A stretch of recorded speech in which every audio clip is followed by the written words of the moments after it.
Look at this, guys. Welcome to a new episode of Look at This Boat, guys. This is Jos from, how do you call it? Selfsufficient? Staatenlos, yeah. Selfsufficient. He just came sailing in with his chicken, and I just needed to do an interview with this guy because who's this guy? What is he doing? Jos, tell me something about yourself. Well, I'm from Germany. I'm 33 years old. Yeah. I've been traveling for 14 years now. This is my third boat. And my first chicken, by the way. She is amazing. She is so funny. Jos, let's start with the chicken. What is it for a chicken? It's a Chinese silk chicken. And she's about, 8 months old. I got her in Brazil. And I wanted a pet for the boat, but I don't wanted a dog or a cat. Everybody has that. And a reptile was also not very interesting, so I checked out chickens. Okay. But I wasn't really sure because chickens are usually quite ugly. Yeah, but this is a funny one. Yeah, and I saw her and I said, wow, they're beautiful. And they're happy. They make me smile. When I look at it, yeah, she just makes me smile. And she talks to you all the time. She does, yeah. She does. So, does she lay eggs as well? Yeah, she does. She does lay eggs every 2 to 3 days. Okay, can you eat them? Yes, you can. Oh, there we go. Chicken, you are a funny little thing. And I already adore you. So, Jos, you are sailing. Where did you just came sailing from? I came from Brazil. Yeah. With a stopover in French Guiana. Okay. With this boat? With this boat, yeah. So how long do you own? What kind of a boat is this? It's a Lagoon 380. Yeah. 2006. And I got it with my friend Christoph in Croatia. Okay. Because it has so much solar panels and you're completely self-sufficient. This boat looks self-sufficient. It is self-sufficient. Do you have a water maker? I have a water maker. As well, okay. So, and I think looking at your solar panels, you never have a lack of energy. No, usually we don't, unless there's a problem with something else. Okay. Like an electrical problem, but normally everything is fine. Okay, so it's a 38-foot lagoon. Yep. You're fully self-sufficient. Yep. And it's called Staatenlos. To me, Staatenlos says something about like, I don't really have a country, I go anywhere. Tell me something about Staatenlos. Well, you can, in Germany it means free of the state. Lots of people get it really wrong. They think that you throw away your passport and you have nothing and you're basically screwed. But that's not true. It's basically not being for the state, but basically taking a step back and thinking that you don't need a state. You be more free if you're Staatenlos. Exactly. Yeah. So basically you leave your country, you cancel your tax residency, and you do not enter another country. Basically meaning you're constantly traveling as a digital nomad or whatever you do. That means you don't have to pay any income tax. Okay, okay. And do you help people with that as well, or? Yeah, we do help people, especially my friend Christoph. He started all this. He has done thousands of consultings, and he has a big community, big fan base. Okay, it sounds interesting because, guys, you know, like I've been doubting whether I want to stay in the Netherlands, when I want to go to Bonaire, or whether I just want to throw away my passport. I always have questions about that, so I think I'm gonna have a little chat with Jos here. And I know in the Netherlands there's a lot of people that have a lot of questions about actually what you are doing right now. So you live on a boat and you basically your income is to advise people on their taxes. What else? I advise people on how to buy boats, how to flag them, how not to pay taxes if the tax is still due, because some people are like, I want to buy this boat, but the tax is not paid on this boat, I can't buy it. That's not true, you can still buy it. Yeah. There's ways around it, and we help people with that. And it's easier if they get all the expertise with just a call or two, instead of making all the mistakes, spending thousands of dollars making these mistakes along the way. So I know that already, because yeah, in one country you pay like 11%. In Bonaire you pay 11% if you put your boat under a flag, but in some countries it's 21%. So a lot of people have problems with boats, how to do that with the taxes, and they can give you a call actually if they need advice on it. Or if they want to buy a boat, if they want to refit it, we do our own soft and hardware, basically everything. Taxes, boats, flags, taxes for boats, whatever you need. Okay, so then you know how to give him a call. But I see more on the boat, Liberty or Death and Staatenlos. So basically, you've got a special vibe around you. What's like? Well, we are libertarians. We do not believe in government. We believe in very little government. Because people can actually do it themselves. Because governments can be actually very true.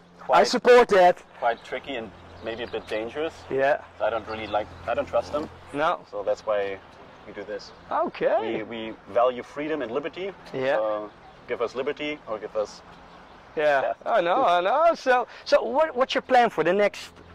Where are you? What's your next stop? Our next stop will be Colombia. Okay. And then. Why Colombia?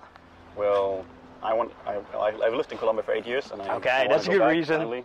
And obviously it's on the way. And then we go up to Mexico, doing some trips around there, staying 2 years in the Caribbean, and the intracoastal highway in the US. And then maybe in 2 or 2.5, 3 years, we cross the Pacific all around the world then. And then we're going to get an upgrade. We want to have a bigger one. A bigger maybe cat? A trimaran. Ah! Christoph thinks about a trimaran. I know a lot of people, they go from like monohull to a catamaran, like La Vagabonde just also got a trimaran right now. So why would you go for a trimaran? It's faster. Okay. But this probably does 17 knots. No. No? Especially not with everything we have on board. No, okay. Our average is about six-ish, 6 to 7 knots. Okay. And when we do good like Code Zero or Jenica sailing, maybe 8 to 10, 11, 12 knots. Okay. Depending on the wind. Because you got the Genoa, and what's up front? Is that a Code Zero? It's Code Zero, Okay. And do you sail with both of them out as well? No, or Code Zero only with light winds and when the wind is coming from 90 degrees. So how did you cross the ocean? Did you mostly do that with the Butterfly, with the Code Zero, or with the Jenica? Okay, the Jenica. Jenica and the Code Zero as well. Okay. Because I just did 2 Genoas, side to side. How was your crossing? It was very relaxed. I mostly slept the whole time. Okay. I not a single night watch. You could just sleep. I had some crew on board, but nobody could sail. No. They were just playing games outside, and nobody said anything. There was nothing on the way. No it was way. Very, very relaxed. How many days did you do? 10. 10 days? Yeah. From Cape Verde to Brazil. Okay. I just want to say I did 28 with the Canary Islands. I had 10 days of no wind, so I did it in one go. Was there anything scary with the crossing? No. What's the most beautiful thing you've seen crossing the Atlantic? The Atlantic? Well, probably Fernando de Noronha, with the biggest dolphin colony in the world. No way. We got greeted by like hundreds of dolphins, but hundreds. I'm not talking about 20 or something, like hundreds. So many. Amazing. How did you, what did you think about the bioluminance in the water? Did you have a lot of that, like sailing through? Not on this trip, no. But before. Have you seen the ostracods here on the island? The what? Ostracods? No. He missed the ostracods last week. Everybody that's watching this, if you come to Bonaire, in Bonaire you have 3 till 7 days after full moon, 45 minutes after sunset, I'm not joking, in the water, little animals, little lobsters, very tiny, and they squeeze out like 2 fluids, and it makes bioluminance, so it gives you light in the water, and it's amazing. It's I missed it? Yeah, it was last week. I was here. Yeah. I forgot to tell him. No, you have to go to a dark place. Okay. But maybe it's even here till night still. But you have to go to a dark place and then, So next tonight at 7 or do it next year. So what kind of advice do you have to people watching us now in COVID, seeing you travel around in this beautiful boat? Is there a piece of advice that you would like to share with the world? It depends on what you want to do. If you want to change your life, do it right now and get the fuck out of Europe and go to a better place where you have, well, we always say, go to the place where you're treated best. Yeah. So do that. How do you like the way you treated up here in Bonaire? Until now it was amazing. I came here and it was great. I didn't have to wear anything that I didn't want to wear. Yeah. I could walk around. Nobody told me what to do, so I had a great time. Yeah. Bonaire is still amazing, guys. We don't do QR testing when you go to a restaurant. We don't need to wear mouthpieces. There's hardly any COVID on the island. I haven't felt freer than this. I feel free, you know. There's no COVID around here, so if you want to feel a little bit more free, hop on a plane to Bonaire because you love it here. Or on a boat. Or on a boat. So the best word of advice about people that are thinking about buying a boat? Well, buy one or Yeah. contact somebody that has some advice, something that you could use to like make it really, really big. I mean, I bought a little boat just like you have the first time, and I didn't know nothing. Absolutely nothing, but it was not a big investment. It was like 25,000 euros. Yeah. So I could play around a little bit. But if you want to spend a lot of money, you should get some advice. Otherwise, you spend more money. Yeah, than you true. want.